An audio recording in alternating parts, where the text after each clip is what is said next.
नमस्कार, आप देख रहे हैं सुदर्शन न्यूज और आपके साथ मैं हूं दीपक कुमार। बॉलीवुड में लगातार एक के बाद एक खुलासे हो रहे हैं। बॉलीवुड की चमक के पीछे नशे की सनक को दूर करने के लिए ही एनसीबी लगातार कार्यरत है। एनसीबी की टीम ने बांद्रा में इम्तियाज खत्री के घर और दफ्तर पर छापा मारा।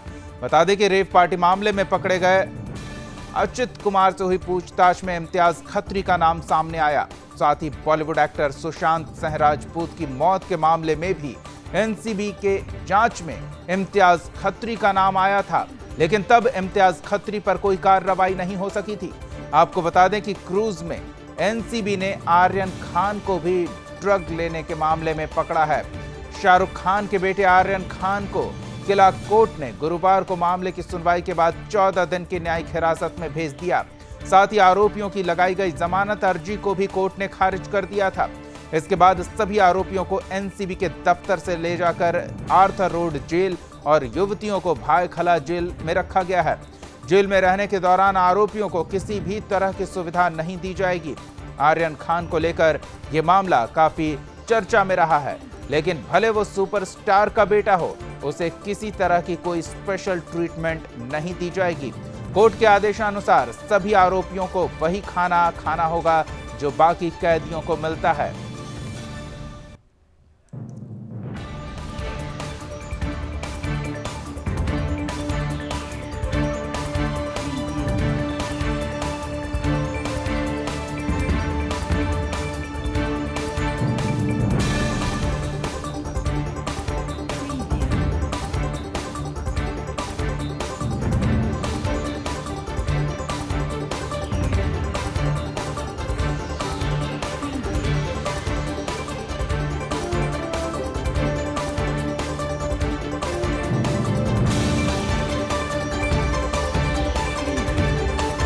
आर्यन खान और उसके साथ जिन लोगों को एनसीबी ने क्रूज पर ड्रग्स पार्टी करते हुए पकड़ा था, उनसे पूछताछ के आधार पर एनसीबी के हाथ कुछ ऐसे साक्ष्य लगे हैं, कुछ ऐसे सबूत लगे हैं जिसके आधार पर लगातार एक के बाद एक गिरफ्तारी की जा रही है।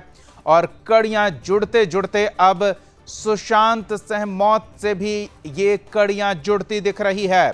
जी हां, क्योंकि सुशांत के मौत का मामला बॉलीवुड के चमक धमक के पीछे छिपे नशे के स्याह कारोबार से भी जुड़ा था और ये मामला भी नशे के कारोबार से ही जुड़ा हुआ है, नशे के सेवन से जुड़ा हुआ है। और ऐसे में आगे जाकर कड़ियां एक साथ जुड़ती दिख रही है।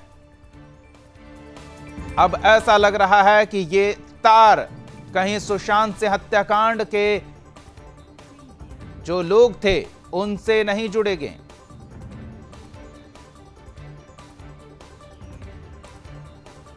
तो इस मामले पर कुछ कानूनी पहलुओं के बारे में हम थोड़ी और जानकारी चाहेंगे। इसके लिए मुंबई से अधिवक्ता आनंद पटवर्धन जी हमारे साथ जुड़ रहे हैं। आनंद जी, स्वागत है आपका सुदर्शन न्यूज पर। आनंद जी, आवाज पहुंच रही है आप तक?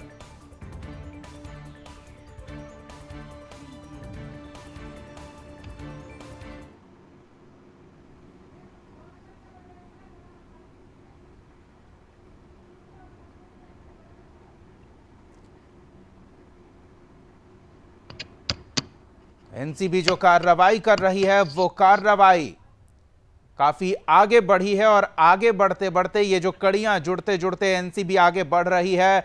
जो पूछताछ के आधार पर मिली जानकारी के हिसाब से जो कार्रवाई हो रही है, जो गिरफ्तारियां हो रही है, उनसे पूछताछ में जो जानकारी मिल रही है, जब एनसीबी की टीम ये कड़ियां जोड़ते जोड़ते आगे बढ़ रही है, तो चूंकि बॉलीवुड के नशे के अवैध कारोबार और नशे के लत से जुड़ा ये मामला है, तो ऐसे में ये मामला आगे बढ़ते बढ़ते जुड़ रहा है।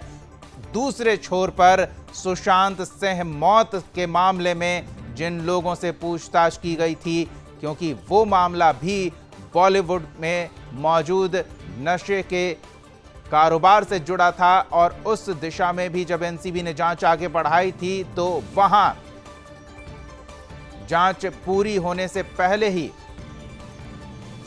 कई लोगों के नाम सामने आ चुके थे और इधर से जब जांच की जा रही है शाहरुख खान के बेटे आर्यन खान और उसके दोस्तों से पूछताछ के बाद जो कड़ियां जोड़ते जोड़ते एनसीबी की टीम आगे बढ़ रही है, तो वो दोनों छोर मिलते दिख रहे हैं और वो दोनों छोर मिलते दिख रहे हैं इम्तियाज खत्री के नाम पर। आनंद पटवर्धन जी हमारे साथ जुड़ चुके हैं, मुंबई से अधिवक्ता हैं। आनंद जी, स्वागत है आपका सुदर्शन न्यूज पर। आनंद जी, कुछ महत्वपूर्ण और ताजा जानकारी निकलकर सामने आ रही है, और जानकारी ये कि एनसीबी की ओर से कोर्ट में जो दस्तावेज पेश किए गए हैं, पूछताछ से संबंधित जो जानकारियां मुहैया कराई गई है, उसमें यह जानकारी भी है कि शाहरुख खान के बेटे आर्यन खान ने स्वीकार किया है कि वो ड्रग्स पार्टी में मौजूद था, वो ड्रग्स ले रहा था और ड्रग्स उसके पास थे। ऐसे में अब ये एक केस स्पष्ट होता दिख रहा है कि क्या अंजाम निकलेगा।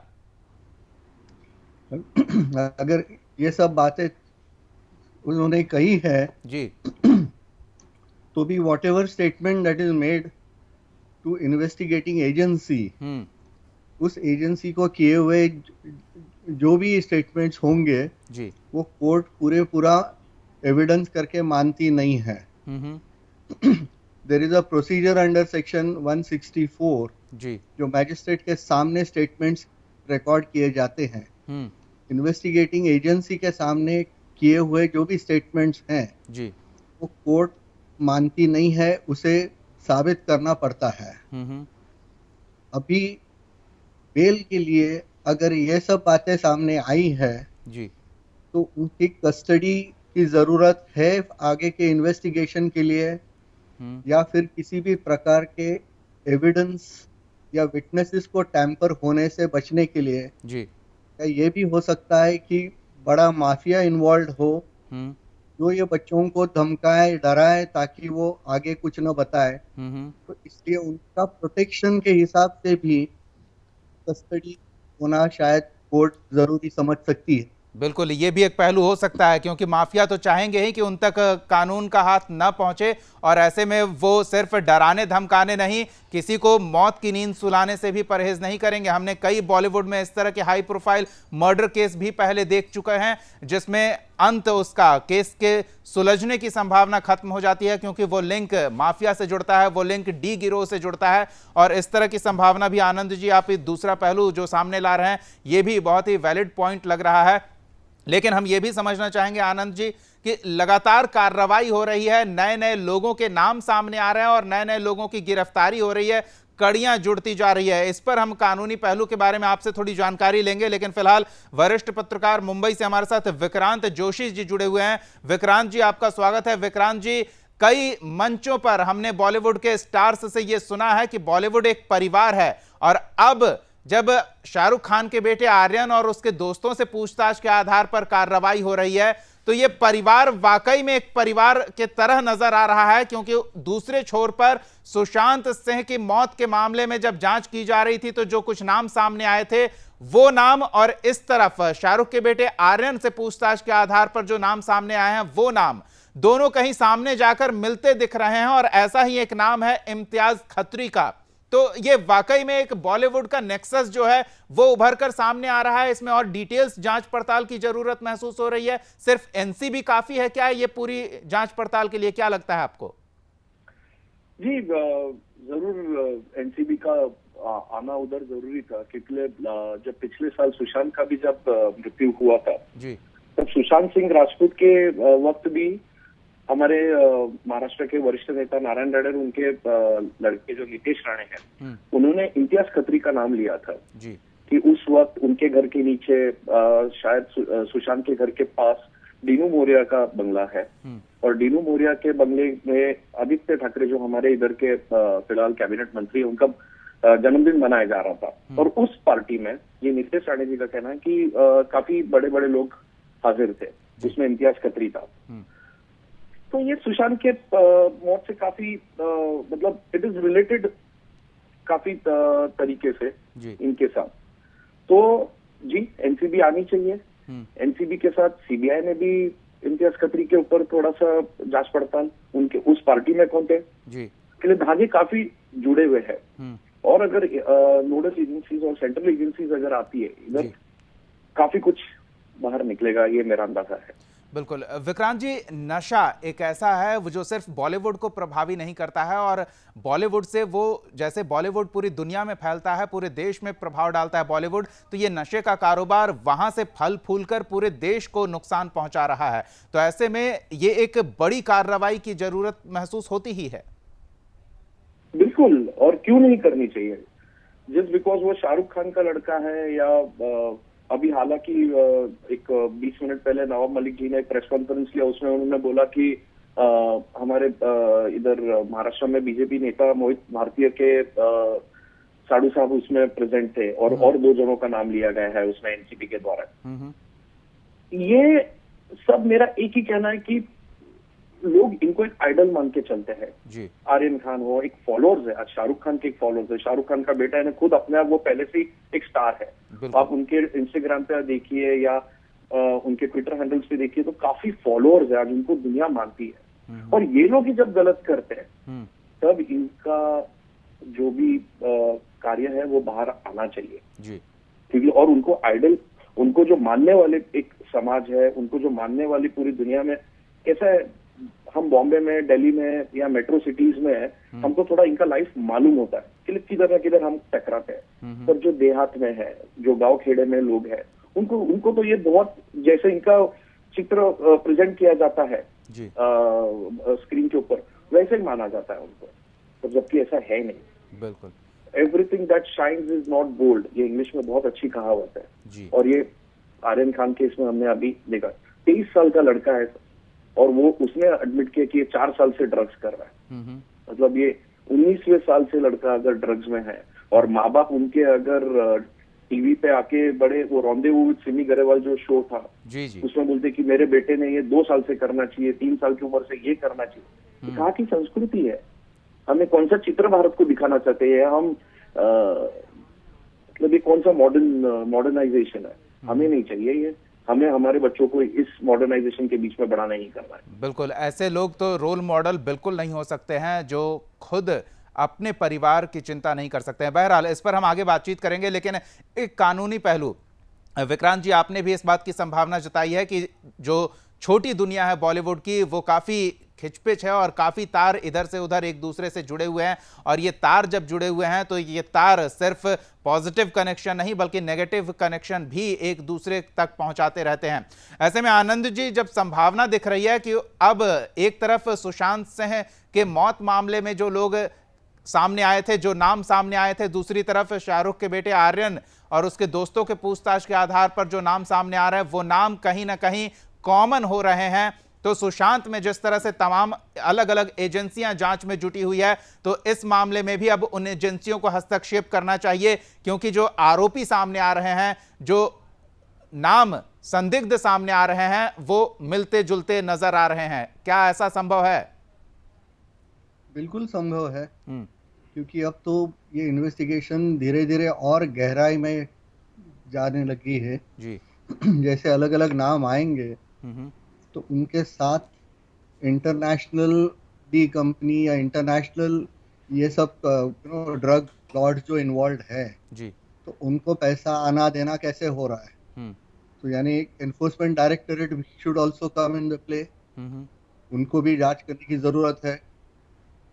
जितना पैसा अगर इन्वॉल्व है जी, उसमें से कई सारा पैसा तो डायरेक्टर ऑफ रेवेन्यू इंटेलिजेंस को भी इन्वेस्टिगेशन में आ जाना चाहिए। बिल्कुल, कस्टम के बॉर्डर पार करके जा कैसे रहे हैं ये सब ड्रग्स, या आते कैसे हैं, तो ये लोग का भी इन्वॉल्वमेंट अब शुरू होना चाहिए। क्योंकि गहराई में पहुंचते पहुंचते, जैसे बात में भी हमने सुना, उड़ता पंजाब ये एक आई ओपनर था।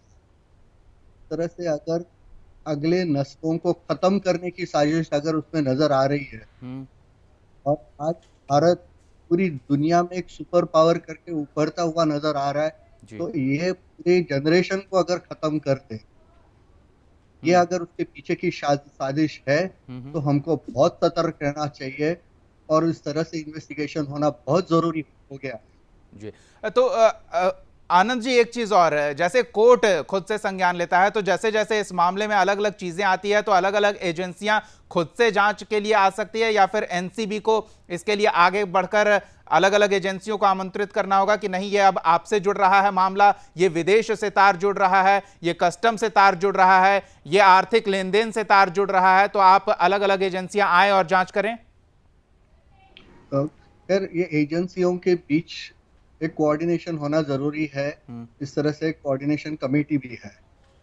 इसके अलावा अगर इस तरह से कुछ एविडेंस सामने आए जी, तो वो एजेंसी का फर्ज बनता है कि वो इस तरह से दूसरे एजेंसीज को सतर्क करे और उनको इसके बारे में इंफॉर्मेशन प्रोवाइड करे, ताकि उस एजेंसी पे इन्वेस्टिगेशन चालू करने का मौका मिले। जी बिल्कुल। हमारे साथ एक और अधिवक्ता जुड़े हुए हैं, सुप्रीम कोर्ट से अधिवक्ता हैं, मुंबई के हैं कौशिक महात्रे। उनसे भी बातचीत करते हैं और समझने की कोशिश करते हैं कि अब तक जो बातचीत में हम जिस तरह से कड़ियां जोड़ जोड़ कर एनसीबी आगे बढ़ रही है, तो कौशिक जी, ये सुशांत सिंह मौत मामले की तरह एक मल्टी एजेंसी इन्वेस्टिगेशन के ओर बढ़ती दिख रही है पूरी कार्रवाई, क्या ऐसी संभावना है? नमस्कार।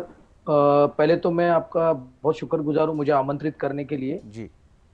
जो विषय आपने लिया है कि इसमें कोई और एजेंसीज भी आ सकती है, तो मेरा एक सिंपल सा एक्सप्लेनेशन है कि अगर इसके तार इंटरनेशनल से जुड़ेंगे तो डेफिनेटली एनआईए को पूरा अधिकार है सेक्शन 4 ऑफ एनआईए एक्ट में कि वो इसकी जांच पड़ताल अपने हाथ में ले ले, क्योंकि जहां पे नेशनल सिक्योरिटी, अगर इंटरनेशनल कनेक्शंस आते हैं तो वहां नेशनल सिक्योरिटी की बात आती है, तो एनआईए भी इंटरवीन कर सकता है। अब दूसरी बात रही, कल एक आर्टिकल आया था जो ये ड्रग्स एक्सटेसी और जो एमसीडीए जो बोल रहे हैं, दैट इज मतलब उसका जो मैंने एक आर्टिकल पढ़ा उसमें तो इतना उसका डेंजरस कंजम्पशन है कि that increases the sex power in the youth, which is very मतलब that youth will have an urge to have a multiple sexual partners in sex, ऐसा वो पूरा आर्टिकल है। वो आर्टिकल पढ़ने के बाद तो मुझे इस चैनल के द्वारा बोलने को भी शर्म आ रही है। मतलब जो उस ड्रग्स में जो साइकोट्रोपिक सब्सटेंसेस हैं वो आपके नर्वस सिस्टम को इतना एक्साइट कर देते हैं, मतलब आपके जो न्यू जनरेशन है वो कभी भी इस नशे से बाहर आ ही नहीं पाएगी।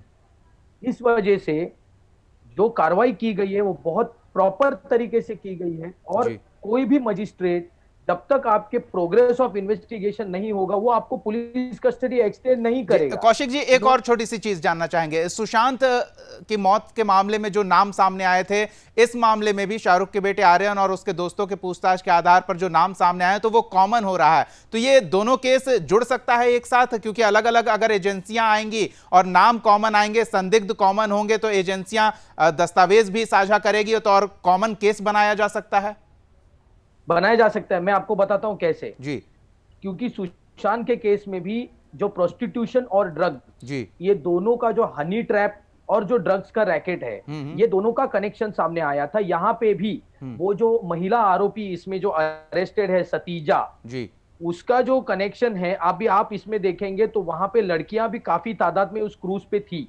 तो ये ड्रग्स और प्रोस्टिट्यूशन का जो कनेक्शन है जिससे सारे काम निकाले जाते हैं, तो वुमेन्स ट्रैफिकिंग सामने आता है, ड्रग ट्रैफिकिंग सामने आता है, और ये सबसे मतलब लुक्रेटिव इंडस्ट्री है आज की तारीख में। इसमें जितना पैसा है आप अंदाजा नहीं लगा सकते।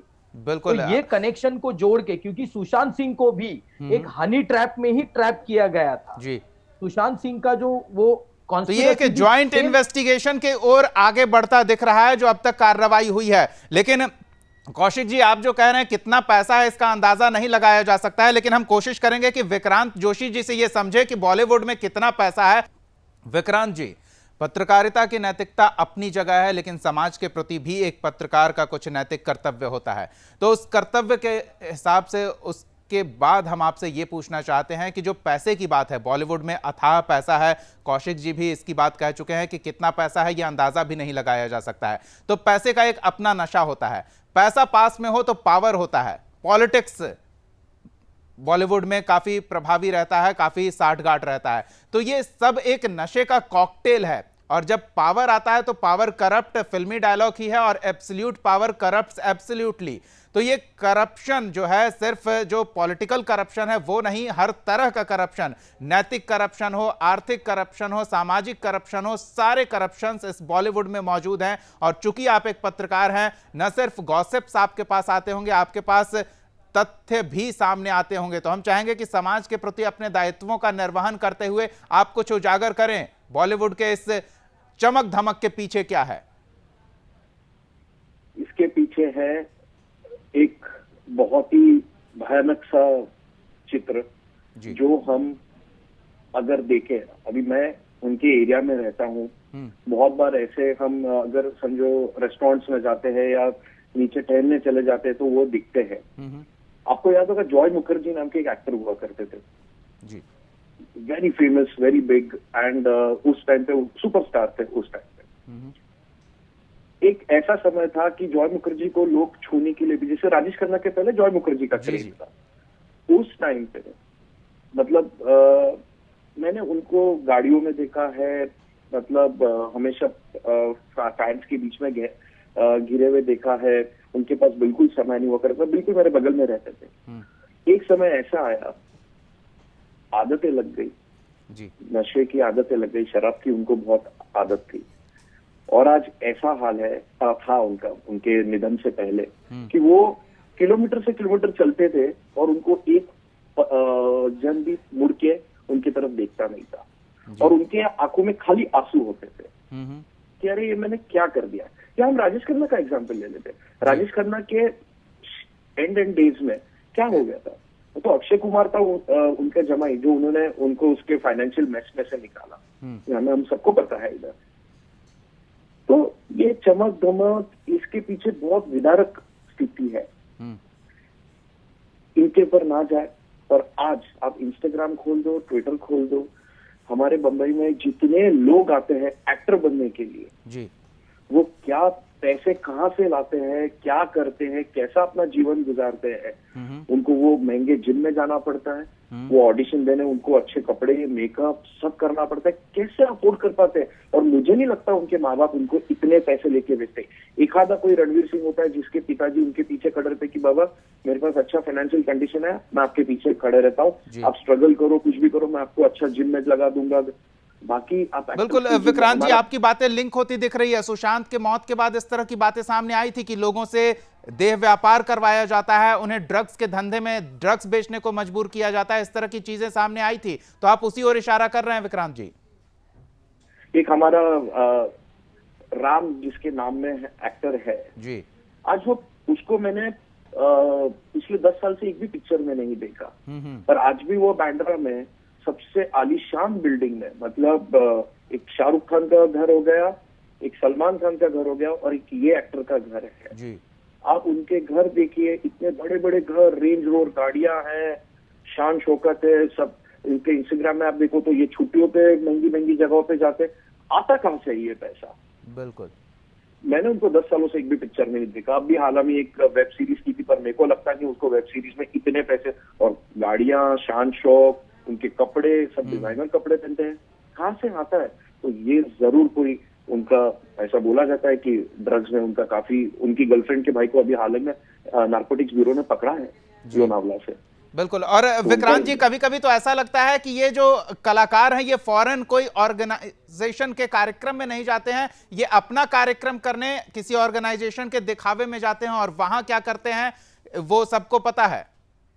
बिल्कुल बिल्कुल। और कैसा है, अभी हाल ही में पिक्चर पिछले 5 वर्षों पहले या 10 साल पहले रिलीज हुई थी, वो पिक्चर में बोला कि हमने चाइना से 1000 करोड़ का बिजनेस करके आए। ये हवाला का नया रूप कहाँ से? मतलब जो मेरे जानकारी के लोग हैं जो चाइना में रहते हैं, इंडियन जो है, मैंने उनको पूछा कि अरे बाबा तुम्हारे चाइना में इतने स्क्रीन्स लगाए थे क्या ये पिक्चर के कि 1000 करोड़ का धंधा हो सकता है जी? तो विक्रांत जी ऐसा कुछ नहीं था, 10 सिनेमा स्क्रीन में वो लगाया गया था।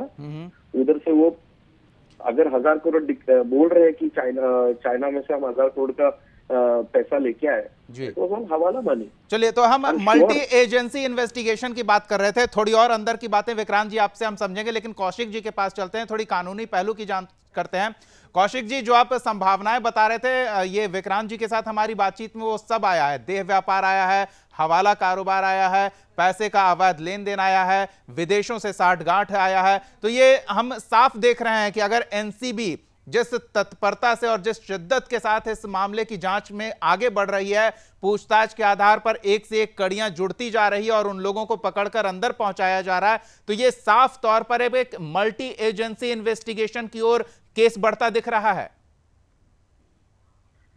डेफिनेटली ये तो मैं आपसे शेयर करूंगा ही। एक चीज मैं आपको ये भी बताना चाहता हूं कि आप थोड़ा सा रिकलेक्ट कीजिए, पहले कास्टिंग काउच का मामला सामने आया था, बिल्कुल।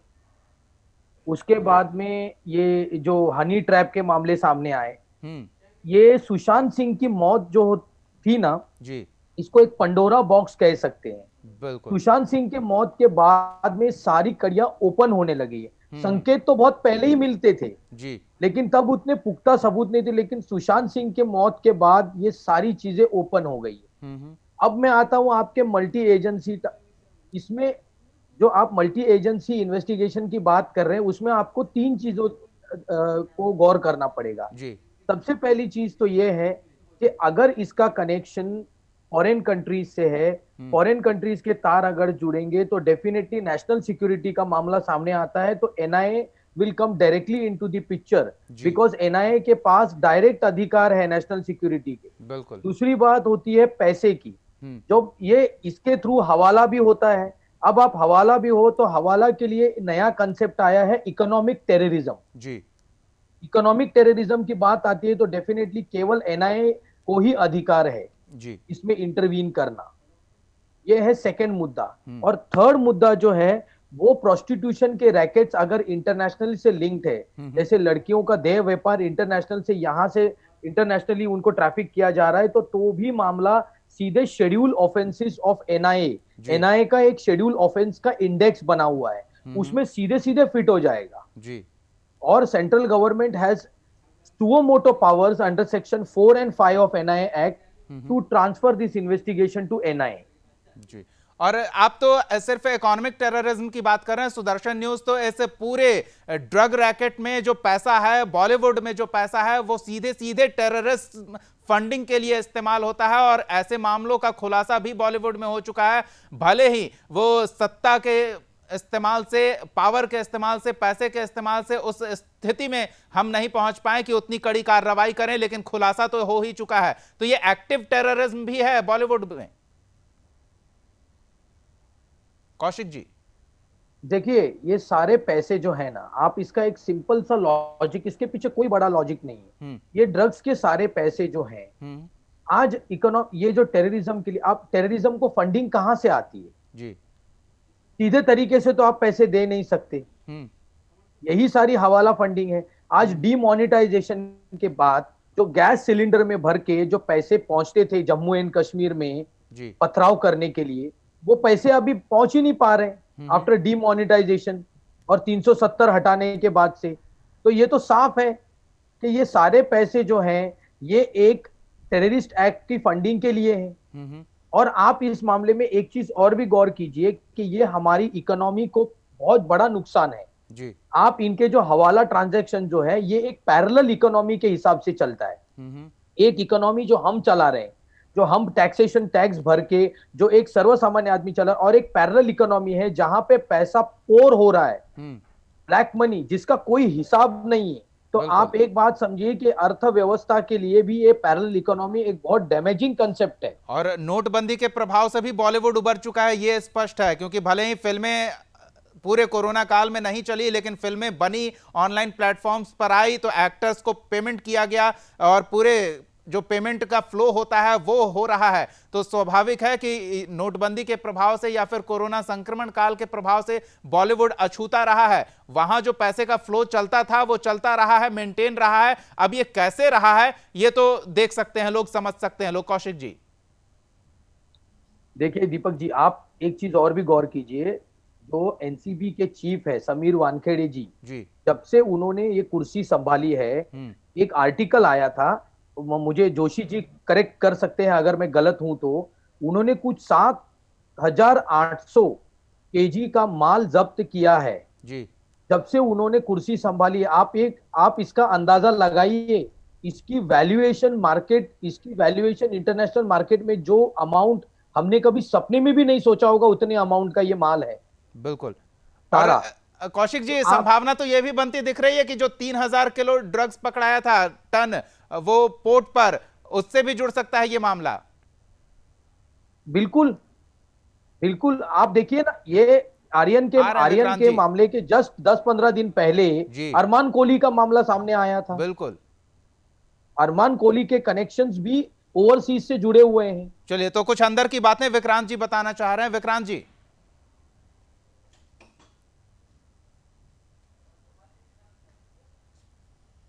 दूसरे दिन नारकोटिक्स कंट्रोल ब्यूरो ने नागपाड़ा से 12 करोड़ का ड्रग्स पकड़ा था। बिल्कुल। और कल ही जेएनपीटी पोर्ट पे अब 125 करोड़ रुपए का ड्रग्स वापस पकड़ा गया है। जी। सो रुकते नहीं है, पर नारकोटिक्स अकेला कितना करेगा? स्टेट मशीनरी क्या कर रही है, मेरा सवाल वो है। स्टेट मशीनरी क्या कर रही है? हमारे पास 2611 हो चुका है मुंबई में। उसके हमारा मुंबई मैरीटाइम बोर्ड क्या कर रहे हैं? हमारे कोस्टल गार्ड्स क्या कर रहे हैं? जी। अब मुंबई के हमारे पुलिस क्या कर रहे हैं? विक्रांत जी, अब जो ये पकड़ में आ रही है इतनी मात्रा में नशीले पदार्थ, तो ऐसा लग रहा है अब कार्रवाई तो हो रही है, लेकिन क्या उसका 10% या 20% ही पकड़ पा रहे हैं हमारी एजेंसीज, और बाकी अभी भी बाजार में पहुंच रहा है? और ऐसे में जो आप अंदाजा जता रहे हैं कि हमारी एजेंसीज को और तत्पर होना चाहिए और एक्टिव होना चाहिए, क्या एक्टिव होना चाहिए? जी। उनका ट्रांसफर नहीं होना चाहिए अभी फिलहाल। बिल्कुल। और ये पॉलिटिकल दबाव बनाने की कोशिश हो रही है। बिल्कुल बिल्कुल। और राष्ट्रवादी कांग्रेस पक्ष ने वो शुरू कर दिया है। बिल्कुल कि आप समीर वानखेड़े का फोन चेक कीजिए, ये कीजिए। बिल्कुल केंद्र सरकार को और स्टेट मशीनरी को ऐसे अधिकारियों की बिल्कुल ट्रांसफर नहीं करनी चाहिए। चलिए, इस पहलू पर भी कौशिक जी की एक प्रतिक्रिया ले लेते हैं, फिर विक्रांत जी थोड़ी और अंदर की बातें हम आपसे जानेंगे। Kaushik ji, NCB state owned agency नहीं है, लेकिन दबाव बनाया जा रहा है, और ऐसे हमने कई केसेस देखे हैं, कई हाई प्रोफाइल केसेस देखे हैं जिसमें पॉलिटिकल प्रेशर प्रभावी होता है। तो क्या लग रहा है कि अगर वाकई में बॉलीवुड के सफाई की इच्छा है, बॉलीवुड में जो गंदगी पसरी है उसे हटाने की कोशिश होगी, तो ये पॉलिटिकल प्रेशर्स को इग्नोर किया जाएगा या कहीं ना कहीं इसका कुछ असर भी दिखेगा? ये सेंट्रल एजेंसीज है, ये डायरेक्टली अंडर सेंट्रल गवर्नमेंट है, तो यहाँ पे अगर इन पे दबाव डाला भी गया तो कोई फर्क नहीं पड़ेगा। लेकिन मैं एक चीज आपको बताना चाहता हूँ आपके माध्यम से, आपकी परमिशन से, कि ये जो ड्रामा जो हुआ उस दिन, जो नवाब मलिक साहब आए और उन्होंने जो बताया, मैं आपको स्पष्ट करना चाहता हूँ कि as per section 43 of CrPC criminal procedure code, इसमें हर एक प्राइवेट व्यक्ति को भी अधिकार दिया गया है कि वो एक आदमी को पकड़ के पुलिस के हवाले कर दें। तो ये जो रायता फैलाया जा रहा था कि ये इन बीजेपी के लोगों ने किया है, ऐसा नहीं है। कोई भी पार्टी, कोई भी व्यक्ति, आप मैं हो, अगर आपको कोई संदिग्ध आदमी दिखता है तो आप उसे पकड़ के पुलिस के हवाले कर सकते हैं जी। तो इनकी लीगल टीम ने कम से कम अपने लीगल प्रोविजंस तो देखने चाहिए आरोप करने से पहले। हर एक आदमी को पावर है। पॉलिटिकल लोग ऐसा नहीं सोचते, पॉलिटिकल लोग बस आरोप लगाने का जानते हैं, वो क्या लीगल प्रोसीजिंग होगा उसके बारे में शायद ही कभी सोचते हैं, या फिर उसका समाज पर क्या असर पड़ेगा। बताना चाह रहा था जी। और दूसरी बात जो आप कह रहे हैं कि देखो एनसीबी को तो कोई फर्क पड़ता नहीं है, आप चाहे, क्योंकि स्टेट गवर्नमेंट के कंट्रोल में है ही नहीं जी, ये सारी सेंट्रल एजेंसीज हैं और इनका डायरेक्ट ऑपरेशन वहां कंट्रोल वहां पे होता है। अब तो ऐसा लग रहा है कि ये सिर्फ एनसीबी का केस नहीं, ये मल्टी एजेंसी केस होगा जिस पर हमने बातचीत की है। बहरहाल विक्रांत जी के पास चलते हैं। विक्रांत जी, कभी कभी तो ऐसा लगता है कि ये जो स्टार्स को पेज 3 जो नाम दिया जाता है, जो पॉपुलर हो जाता है, जैसे आमिर खान को मिस्टर परफेक्शनिस्ट कहा जाता है, तो कभी ऐसा लगता है कि ये अपने पर्दे के पीछे वाले काम भी बहुत परफेक्शन से करते हैं, इस वजह से कभी ऐसे मामलों में इनका नाम नहीं आया है। बादशाह खान है, ये विवादों से इनका नाता रहा है, और पर्दे के पीछे जो काली दुनिया है उसके बादशाह होंगे शायद ये। और जो भाईजान है, जो भाई वाला रुतबा होता है, उनका वही स्टाइल है, तो वो पर्दे के पीछे की दुनिया में भी भाईजान ही होंगे। एक संजू बाबा आउट ऑफ द टर्म कहां से इस दुनिया में घुस गए, तो वो बच्चे की तरह ट्रीट किया गया, और वो जब फंसे अपनी गलतियों की वजह से एक बच्चे की तरह, तो उन्हें संभाला भी गया, पॉलिटिकल प्रेशर, पावर का प्रेशर और हर तरह का प्रेशर बचाकर, और एक ऐसी सजा दिलाई गई जो एक बच्चे को ही हो सकती है इस तरह के टेररिज्म से जुड़े मामलों में, क्योंकि वो हमेशा के लिए अंदर होते। बिल्कुल, इनकी चीजें बाहर आती नहीं है, पर मैं फिर से दोहराऊंगा, जो इस एरिया में रहते हैं उनको इनका नंगा नाच सबको मालूम है, सबको दिखता है। हमारी क्या है, हमारी एजेंसी जो है, स्टेट लेवल एजेंसी जो मैं बात करूंगा, वो खुद इनके इतने फैन हो चुके हैं या इनके इतने प्रेशर में है कि वो कुछ एक्शन ही नहीं ले पा रहे इनके खिलाफ। सब किधर न किधर फंसते हैं। शाहरुख खान के घर में भी कुछ ना कुछ होता है, सलमान खान भी कहीं ना कहीं गलतियां करता है, पर वो नजरअंदाज कर दिया जाता है। और जो करंट गवर्नमेंट है महाराष्ट्र में, उनमें तो कुछ कहने की बात ही नहीं। बिल्कुल विक्रांत जी, लेकिन जो आपने ये एक चीज कही है कि सब कुछ दिखता है, जो लोकल लेवल पे दिखता है, लेकिन आज तो पापाराजी का दौर है। यहां तक की स्थिति है कि तैमूर ने अपने पापा के कपड़ों पर सूसू कर दी। ये चीजें भी जब छप जाती है तो फिर ये सारी चीजें छिपी कैसे रह गई, ये हम समझना चाह रहे हैं। पीआर एजेंसीज बहुत अच्छी से मैनेज होती है साहब, हमारे बॉम्बे में बहुत अच्छी से मैनेज होते हैं। क्या आना चाहिए, क्या बाहर नहीं आना चाहिए। या अभी आपको मालूम है, एक बहुत ही फेमस म्यूजिक कंपनी के मालिक के ऊपर रेप केस है। हमारे टाइम्स ऑफ इंडिया में फ्रंट पेज न्यूज था जी, अभी 8 दिन पहले। क्या हुआ, वो न्यूज बाहर किधर आई नहीं, क्या कार्रवाई हो रही है, क्या नहीं हो रही, because it was again very well managed by the PR agency, इसलिए ये बाहर नहीं आती है। पर अभी ये जो होटल में जाते हैं, आप उनके होटल में चले जाओ, ये जो आप पब में जाते हैं उनके पब में चले जाओ, हमारे भी इन्फॉर्मर होते हैं, वो कहते हैं नंगा नाच होता है, there are drugs, there are money इनके, और इनको कंट्रोल करने वाले कौन है, इनके एमएलए जो इनके साथ में खड़े रह के ईद के दिन इनको बधाई देते हैं। तो पॉलिटिशियंस भी मिले हुए हैं, पुलिस वालों को कुछ नहीं कर सकते, बिकॉज पुलिस वालों के ऊपर प्रेशर ही इतना होता है। लेकिन अब ऐसा लगता है कि वो प्रेशर काम नहीं आने वाला है। बहरहाल विक्रांत जोशी जी और कौशिक महात्रे जी, आपने अपना बहुमूल्य वक्त दिया, काफी महत्वपूर्ण बातें हमारे साथ साझा की, दर्शकों के साथ साझा की। बहुत बहुत धन्यवाद आप दोनों का हमारे साथ जुड़े रहने के लिए। तो अब तक शाहरुख खान के बेटे आर्यन खान और उसके दोस्तों से पूछताछ के आधार पर एनसीबी की टीम ने जो कड़ियां जोड़ जोड़ कर कार्रवाई की है, उससे अब ऐसा लग रहा है कि यह मामला घूम फिरकर सर्ब जो बॉलीवुड में गंध मचा है वो सब एक साथ आएगा। और सुशांत सिंह के मौत मामले में भी जो नाम सामने आए थे, इस मामले में भी वो नाम और कड़ियां जुड़ती दिख रही है।